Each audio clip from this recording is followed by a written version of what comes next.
I've been listening to this entire event, and one thing that comes to mind is how do we keep ourselves in a place where we're not focusing always on the manifestation? Because that gets a little tricky, for me at least. You get tired of the gap.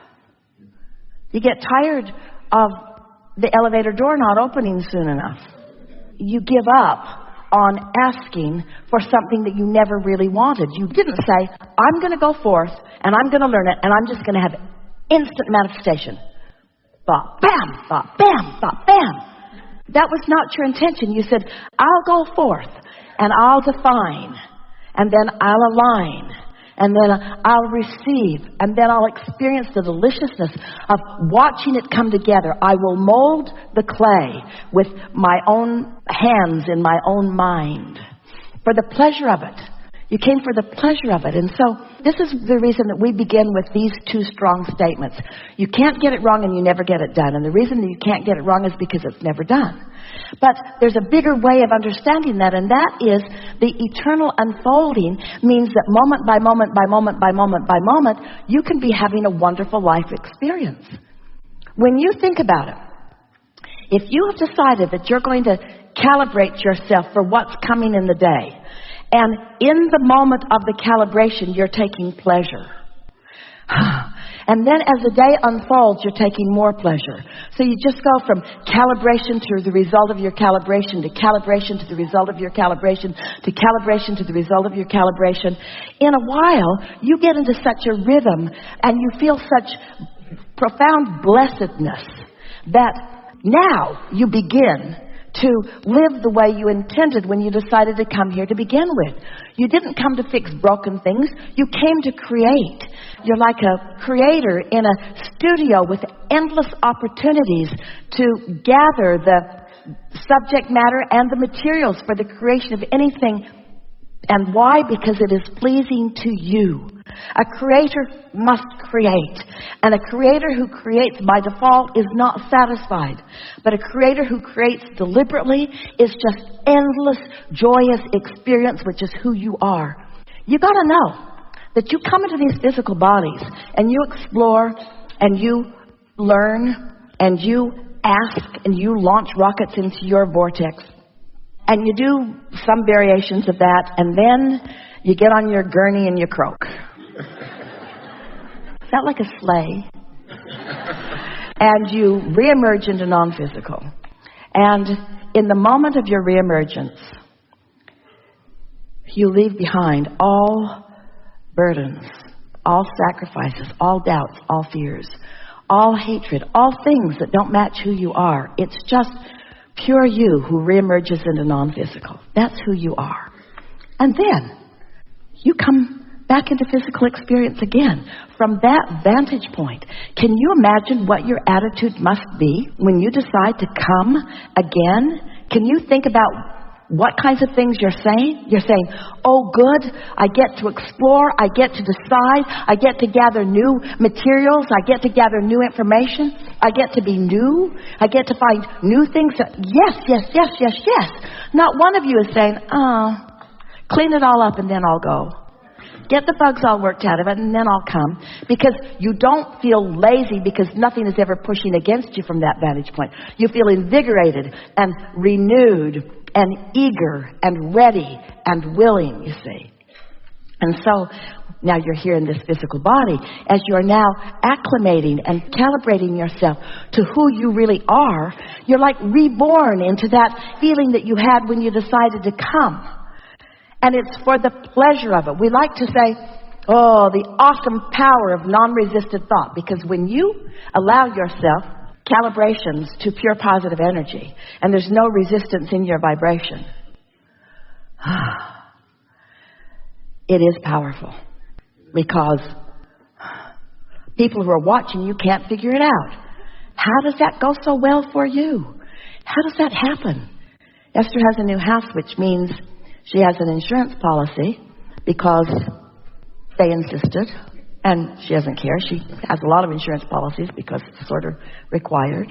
But she needed a landline before the alarm system could be in place, and the alarm system had to be in place before she could get the certificate to give to the insurance company. And she just had to have time. She's been everywhere and everywhere and everywhere. And so she thought, well, things are always working out for me. Things are always working out for me. So then this nice man who's programming her house and making the lights work and so forth, she hears him on the phone with the alarm company. And he said these words, "This is the nicest lady I've ever met." And Esther's thinking, I should be recording this. She liked hearing it. And then he said, "What we really need is the certificate. But I don't yet have the landline because Spectrum is holding it up, and I don't yet have the alarm activated. But what I really need is the certificate." "Oh, thanks. That'll be good." And the man sent the certificate. Don't tell anyone. But he hung up the phone and he said, wow, that was easy. That was easy. That's not how it is usually going, but that was easy. And we want you to understand that everything should be that easy. What you want should come right to you. And you say, "Oh, it shouldn't come because I wasn't born into a wealthy family. Oh, it shouldn't come. I don't have any inheritance. Oh, it shouldn't come. I don't have any strong skill set that I can sell for a lot of money. Abundance should not come to me." And we say, what in this equation causes you to pick out the bogus thought process that says, I have to justify this thing I want through this and this and this and this? If there is one thing that we could help you do today, if you could stop feeling the need to justify the well-being that comes through the framework that others have assigned, and you could just open your direct route between you and Source and say, I desire this, and Source is saying to you, you deserve this, then all things that you want would flow to you with such ease. We also want you to understand that you just didn't come for the alarm certificate. Esther came for the pleasure of that relationship. She came for the pleasure of overhearing that phone call. She came for all the things that came before that even came. She came for the confirmation of the ease of this and the ease of this and the ease of this. You want continual confirmation of the blessedness that is you. That's what you want. Continual confirmation of the worthiness that is you. But you got to calibrate to it. And you can't feel guilty, and you can't feel ugly, and you can't feel mean, and you can't feel disadvantaged, and you can't feel taken advantage of, and calibrate to those blessings that are yours to receive.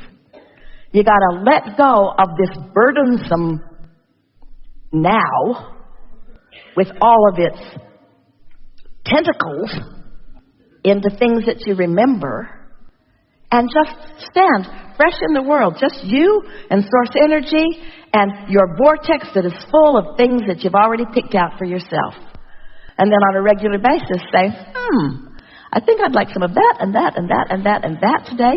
I think I'll calibrate to some of that. And then your inner being says, we hear you, we're on it, and you're in a good mood, so watch for it. That's how it works. It's not different from that. That's how it works.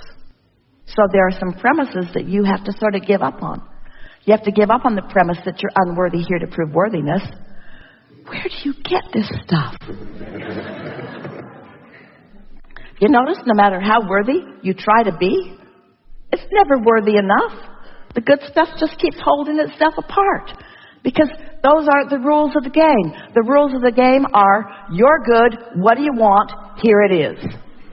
Those are the rules of the game. And you say, well, I learned some other rules. I'm bad. Here's what I want. It's not coming. Say, no. You pick those up from your mother. You pick those up from other physicals. You pick those up from those who had already figured out how to deprive themselves before you got here. Don't listen to them. Can't you see how miserable they are? How's it working out for them? How's it working out for them? You're good. You have desires. Source will guide you through the path of least resistance to it. And the most wonderful thing about that is you get to play. You get your hands in the clay. You get your hands in the clay. The artist who paints the painting has a way more delicious relationship with it than the person who goes to the store and buys it. And it doesn't mean that it's not a lovely thing to buy the painting, but to have felt it. The person who creates the poem has a way deeper, richer relationship with it than those of you who enjoyed it and were entertained by it. You are creators. You're creators. You're not observers. You're not regurgitators. You're creators. You are molders. You are evidence gatherers and decipherers and deciders, and you figure it all out because you have the resonance factor within you. You can feel when you're resonant or calibrating to who you really are, and you can feel when you're not. It's just that simple.